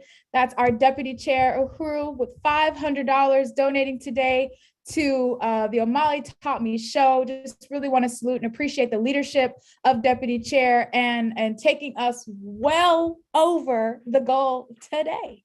So uhuru, we're over goal by $420. And it doesn't have to stop there, comrades. You can continue to donate to blackpower96.org/donate. Cash App is Black Power 96. So you can donate that way as well. You can mail us a check, send some resources via mail. And I also want to just shout out some donors who were not donating necessarily to this show, but donated to Black Power 96 Radio. Chairman, you talked about how the Uhuru House came under assault yesterday, where somebody took this military grade flamethrower and scorched the red, black, and green flag. And as a response, we put this out, did a whole media blast, throughout the world, and we've seen it gather this attention, but it also garnered some material support for Black Power 96 Radio. And that's Comrades Diana and Jim in St. Louis, who donated $100 on yesterday in response to an HTML we sent out about the issue. So I want to appreciate Diana and Jim, who says Uhuru support to you. The Uhuru Solidarity Movement is standing with you all, unity through reparations. We have Comrade Taylor in Chicago, Illinois, who donated $50. Want to salute Comrade Taylor. Thank you so much for your support. And Comrade Diane in Gainesville, who also donated today for Omali Taught Me, who also donated $10 yesterday in response to the attack that the Uhuru movement came under. And I just think that that is significant, that the community will come out in droves to support the Uhuru movement, the African People's Socialist Party, whenever the state in any of its forms attempt to come down on our movement. So just really want to appreciate those comrades who took that on as well.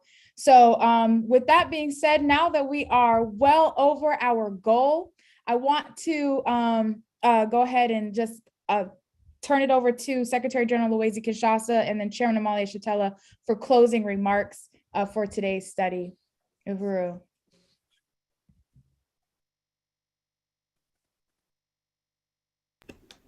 Yes, well, Director Akile.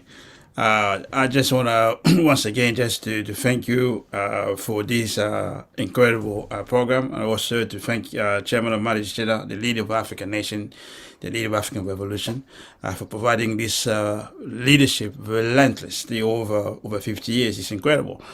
We're looking at what's happening in Americas. We all know that name is not the appropriate name. Just imagine. We just discussed about Ecuador. There is no such thing as Ecuador until the European attacked that place. We'll talk about Colombia briefly. Just imagine, how can you refer to indigenous people as Colombian, named after the person who initiated this genocide assault on them? It's unbelievable, really unbelievable. So African internationalism represents the new world. We're talking about rejection of the parasite. We don't want to be the host anymore. Vladimir Putin in Russia talked about tectonic shift or changes. The struggles we see in the Americas are part of these changes. And the only thing we've been saying for some time, which is missing, is the overall coherence people need to have in their understanding that we're talking of overthrowing, eradicating colonialism as a global mode of production. We know there are all kinds of contradictions in the world.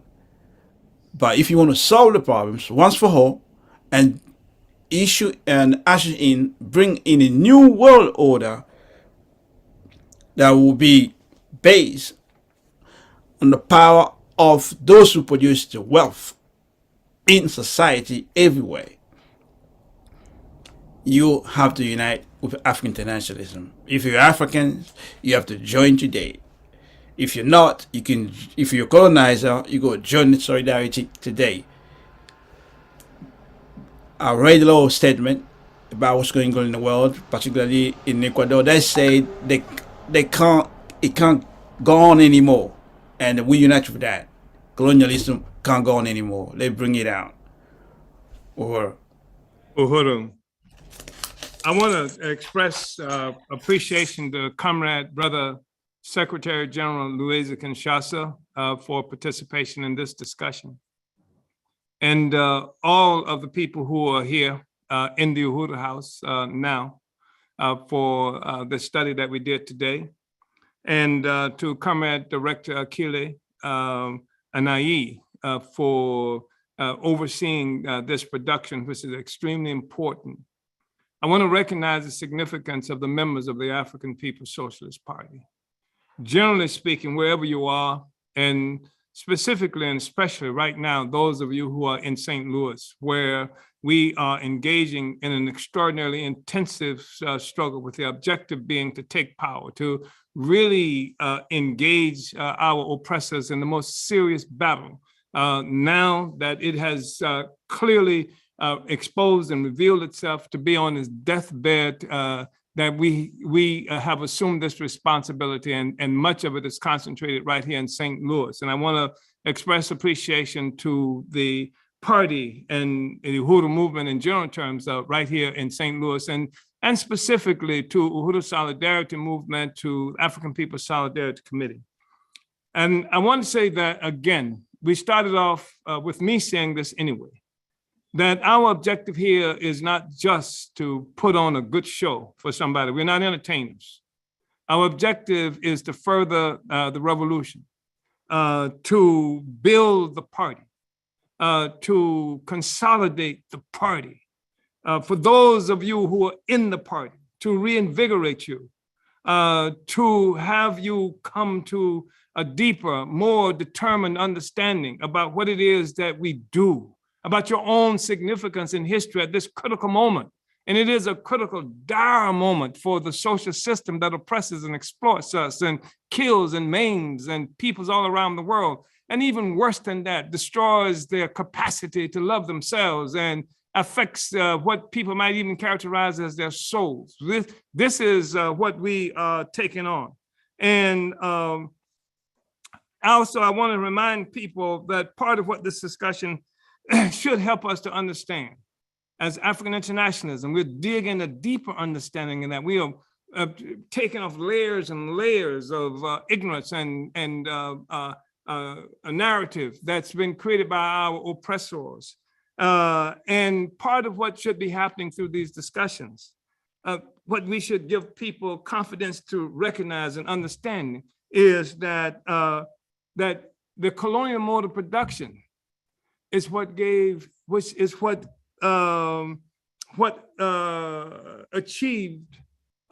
This is how Europe achieved self-consciousness. There was no Europe. It was the colonial mode of production that created this concept, that created this self-consciousness of a group of people as Europeans. It was through this process that Europe achieved self-consciousness. And it is also the process through which that induced this attack on the self-consciousness of African people. So that Europeans, people who were Celts and people who were Normans and people who were all these other things became conscious of themselves as a group that they call Europeans. And that they required us to call Europeans. And what has occurred to us as African people, as Black people all around the world, we became Jamaicans and Haitians, and we became all these other things, so that we lost any kind of consciousness, self-consciousness as Africans. This struggle, which it will negate this whole concept of Europe as it's understood. We talk about, as Comrade Secretary General just mentioned, how in the hell can somebody, an indigenous person, be a Colombian? You're talking about something that's named for Columbus, the murderer. How can they be Americans? This fallacy that they talk about the first Americans, when this is being kind to the indigenous people, when they say these were the first Americans, when all it does is validate the existence of European colonizers. This is something that that we are coming to understand in other colonized peoples around the world. That says something about the significance of this that we're doing, the significance of Black Power 96, the significance of the Revolutionary Party, the advanced detachment that is also informed by revolutionary advanced scientific theory. Theory is important. Uhuru, comrades. Uhuru, want to just salute the incredible panelists. We had Comrades Puka and Chelsea, who we heard from in Ecuador, ASI Secretary General Luwezi Kinshasa, and the leader of the worldwide revolution, Chairman Omali Yeshitela. And again, I want to express our appreciation from Black Power 96 Radio for your support. In total, we raised $2,442, exceeding our goal of $2,000 today. At Black Power 96 Radio, we say we're not just explaining the world, we're changing it. So make sure to follow the chairman on Facebook, Twitter, and Instagram, and subscribe to the Burning Spear TV on YouTube to catch every episode of the Omali Taught Me Sunday study. I want to acknowledge 2 additional donations that came in to help us exceed our goal, which is Comrade MQ in Gainesville, Florida with $10, and Comrade Regina with $12. Uhuru, Comrades Regina, MQ, thank you so much. And again, next week we'll be discussing, next week, tune into Omali Taught Me Sunday study. You do not want to miss it. Volunteer for the public relations team for the chairman by emailing volunteer@omaliyeshitela.org and join the African People's Socialist Party. This is the time in history. We have to seize the power. We have to overturn colonialism, and this is the revolutionary party of the African working class that's going to make it happen. So Uhuru, comrades, vanguard up, relentless. Uhuru. Uhuru. Uhuru.